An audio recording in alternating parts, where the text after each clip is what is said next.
Hello PSC കുട്ടീസിലേക്ക് എല്ലാവർക്കും സ്വാഗതം. SCRT box facts 9ാം ക്ലാസ്സിലെ social science text. Electronic voting machine EVM.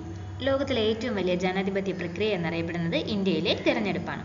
ഈ തിരഞ്ഞെടുപ്പ് പ്രക്രിയ കൂടുതൽ സുതാര്യമാക്കുന്നതിനും അതിലുണ്ടാകുന്ന കുറ്റകൃത്യങ്ങൾ തടയുന്നതിനും വേണ്ടി തിരഞ്ഞെടുപ്പ് കമ്മീഷൻ നടപ്പിലാക്കിയ സംവിധാനമാണ് electronic voting machine EVM. EVM ആദ്യമായി പരീക്ഷിച്ചത് കേരളത്തിലാണ്. കേരളത്തിലെ പറവൂർ നിയമസഭാ മണ്ഡലത്തിലേക്കുള്ള ഉപതെരഞ്ഞെടുപ്പിലാണ് 1982. EVM ആദ്യമായി പരീക്ഷിച്ചത് കേരളത്തിലെ പറവൂർ നിയമസഭാ മണ്ഡലത്തിലേക്കുള്ള ഉപതെരഞ്ഞെടുപ്പാണ് 1982 അത്. പിന്നീട് പാർലമെന്റ് തെരഞ്ഞെടുപ്പിൽ 543 മണ്ഡലങ്ങളിലും EVM ഉപയോഗിച്ചത് 2004 തെരഞ്ഞെടുപ്പാണ്. പാർലമെന്റ് തെരഞ്ഞെടുപ്പിൽ 543 മണ്ഡലങ്ങളിലും EVM ഉപയോഗിച്ചത് 2004 തെരഞ്ഞെടുപ്പിലാണ്. ഇലക്ട്രോണിക് വോട്ടിംഗ് മെഷീനിൽ 2 യൂണിറ്റുകളാണ് ഉള്ളത്. ഒന്ന് കൺട്രോൾ യൂണിറ്റ്, രണ്ടാമത് ബാലറ്റ് യൂണിറ്റ്.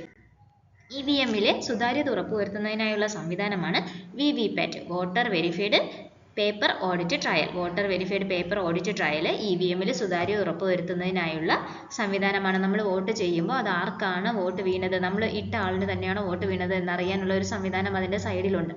നമുക്കത് കാണാൻ കഴിയും. അതാണ് VVPAT. തെരഞ്ഞെടുപ്പ് പ്രക്രിയയുടെ വേഗത വർദ്ധിപ്പിക്കുന്നതിനും ഫലപ്രഖ്യാപനം വേഗത്തിലാക്കാനും തെരഞ്ഞെടുപ്പ് ചെലവുകൾ കുറയ്ക്കാനും ഇലക്ട്രോണിക് വോട്ടിംഗ് മെഷീൻ സഹായിക്കുന്നു. Thank you.